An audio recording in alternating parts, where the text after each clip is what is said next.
नमस्कार, आप देख रहे हैं न्यूज लीडर्स। खेतिया में तेंदुए ने किया पशुओं का शिकार, गांव में दहशत का माहौल। खेतिया के ग्रामीण क्षेत्र के गांव राखी खुर्द के बड़फलिया में तेंदुए ने आज सुबह हमला कर आसपास के जानवरों को शिकार बनाया है। बड़फलिया के निवासी सुभाष पाड़वी ने बताया कि आज सुबह 4 बजे के लगभग उनके 7 बकरा बकरी व 20 मुर्गों का शिकार कर 2 पशुओं को घायल किया है। आज सुबह की यह घटना है। सूचना मिलते ही वन विभाग की टीम मौके पर पहुंच गई। स्थल निरीक्षण से यह बात समझ में आती कि यह हमला तेंदुए द्वारा किया गया है। खेतिया व खेतिया से लगे ग्रामीण क्षेत्रों में निरंतर तेंदुए होने की सूचनाएं मिलती रही है, जहां वन विभाग की टीम ने कुछ जगह से तेंदुए को पकड़ा भी है। आबादी से सटे स्थानों पर तेंदुए के आने की खबरों से ग्रामीणों में भय अवश्य व्याप्त है। खेतिया से राजेश नाहर की रिपोर्ट। खरगोन विधायक रवि जोशी ने प्रदेश सरकार पर जमकर साधा निशाना, भ्रष्टाचार के लगाए आरोप। खरगोन के कांग्रेस विधायक रवि जोशी ने गुरुवार को कलेक्टर से मुलाकात के बाद पत्रकारों से चर्चा करते हुए विभिन्न मुद्दों पर शासन प्रशासन के रवैये पर नाराजगी जताते हुए प्रदेश सरकार पर निशाना साधा। उन्होंने कहा कि शिक्षा का स्तर गिरता जा रहा है। हायर सेकेंडरी का परिणाम 10 वर्षों के मुकाबले सबसे कम रहा है। पूरे प्रदेश में भ्रष्टाचार चरम पर है। जल जीवन मिशन, तालाब निर्माण, सीवरेज, जल आवर्धन, खरगोन उद्यान जैसे करोड़ों रुपए की लागत की महती योजनाएं भ्रष्टाचार की भेंट चढ़कर लंबे समय से अधूरी पड़ी है। जनता भाजपा सरकार से त्रस्त होकर परिवर्तन चाह रही है। प्याज कोड़ियों के भाव बिक रहा है। सरकार प्याज के दाम समर्थन मूल्य की दर पर तय करे। इस दौरान जिलाध्यक्ष रवि नायक, ब्लॉक अध्यक्ष पूर्णा ठाकुर भी मौजूद थे। विधायक ने कहा, जिले में 21 मई की देर शाम आए तूफान में जनपद के करीब 6 गाँव में 200 से अधिक घरों को नुकसान पहुंचा है। सरकारी आकलन अलग हो सकता है। 100 से अधिक बिजली पोल गिरे हैं। 5 दिन बाद भी प्रशासन ने इन गांव तक आर्थिक मदद नहीं पहुंचाई है, केवल सर्वे की दुहाई दे रहे हैं। यहां तक कि खेतों में बिजली सप्लाई तक शुरू नहीं हो सकी है। नतीजतन लाखों रुपए मूल्य के मिर्च बीज के रोपे, कपास के बीज सिंचाई के अभाव में खराब होने की स्थिति में पहुंच गए हैं। ड्रिप को भी नुकसान पहुंचा है। आर्थिक मदद नहीं पहुंचने से आर्थिक रूप से कमजोर कई लोग खुले आसमान में भीषण गर्मी के दौर में पेड़ों के नीचे रहने को मजबूर है।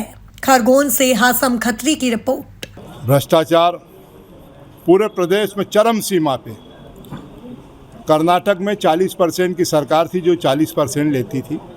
मध्य प्रदेश में तो कई मामलों में 100% भ्रष्टाचार हो रहा है। निमाड़ के अंदर, खरगोन जिले के अंदर जितने तालाब बने उन तालाबों की जांच करेंगे तो कई तालाब तो ऐसे निकलेंगे जो गायब ही है, केवल कागज पे बन गए और लाखों और करोड़ों रुपए निकल गए। ऐसी कई योजनाएं हैं। जल जीवन मिशन का काम चल रहा है, जो मापदंड है विभाग के उसके अनुसार काम नहीं हो रहा है। खरगोन के अंदर 200 करोड़ रुपए की 2 योजनाएं बड़ी आई थी, सीवरेज की लाइन और पानी की लाइन, दोनों में भारी भ्रष्टाचार हुआ। आज देखें, सीवरेज की लाइन पूर्ण तरह से फेल है। पानी की जो लाइन उन्होंने डाली वो लाइन भी पूर्ण रूप से फेल होगी। भ्रष्टाचार खरगोन ही नहीं, खरगोन जिले नहीं, पूरे प्रदेश में चरम पे। लाडली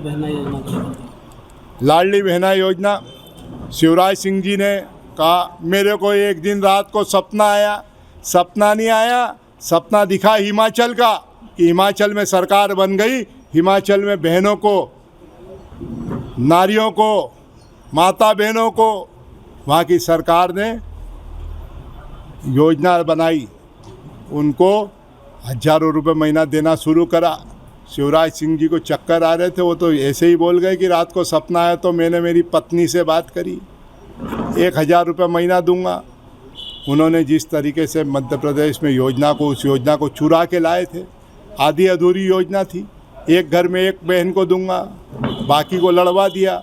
सास को नहीं दूंगा, बहू को दूंगा, बहू की बेटी को नहीं दूंगा। बहू की बेटी भी पढ़ने जाती है, उसको भी लगता है।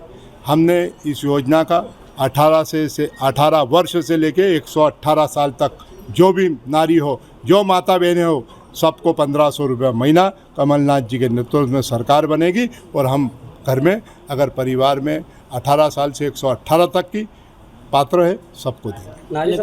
क्या कांग्रेस का घोषणा पत्र माना जाए? बिल्कुल, कांग्रेस के घोषणा पत्र में रहेगा। 5 बिंदु है, 100 यूनिट बिजली फ्री, बाकी की 200 यूनिट बिजली हाफ, इस तरीके से 300 यूनिट की हम लोगों को राहत देंगे। कलेक्टर से किन मुद्दों पर? कलेक्टर साहब से जिन मुद्दों पे बात हुई, प्याज को लेके हुई, किसान खरगोन का आज अपनी फसल 1 से 1.5 रुपये किलो में बेचने पर मजबूर हो रहा है, तो मैंने कलेक्टर साहब से निवेदन करा, मुख्यमंत्री के नाम पत्र दिया कि इसको तत्काल समर्थन मूल्य घोषित किया जाए और किसानों को राहत दी जाए। टमाटर जैसी फसल भी 2-2 रुपये किलो बेचने को मजबूर हो रहा है। खरगोन के अंदर जिन लोगों को इरिगेशन के योजनाओं में जो गांव रह गए, जो किसान रह गए, उनकी ज़मीनों को जोड़ा जाए, उनको लिफ्ट इरिगेशन में उन गाँव को जोड़ा जाए। एक उदाहरण घुघरा खेड़ी का सिलोटिया कस्बा है, सिलोटिया गांव है, और उसमें 450 से 500 एकड़ ज़मीन ऐसी छूटी है कि जो बिस्टान लिफ्ट इरिगेशन में भी नहीं आई, BR2 में भी नहीं आई है, और अपर वेदा जो उसके पास से नहर निकल रही उसमें भी नहीं आई है। ऐसी चीज़ों को इंगित करके मैंने कलेक्टर महोदय को निवेदन किया है कि ऐसी योजनाओं से कहीं ना कहीं जोड़े जो किसान वंचित रहे। भ्रष्टाचार के मुद्दे पर क्या विधानसभा में सवाल उठाएंगे? बिल्कुल, आने वाली विधानसभा में खरगोन जिले और पूरे प्रदेश में जो भ्रष्टाचार बड़े पैमाने पर हुआ उसको उजागर करेंगे।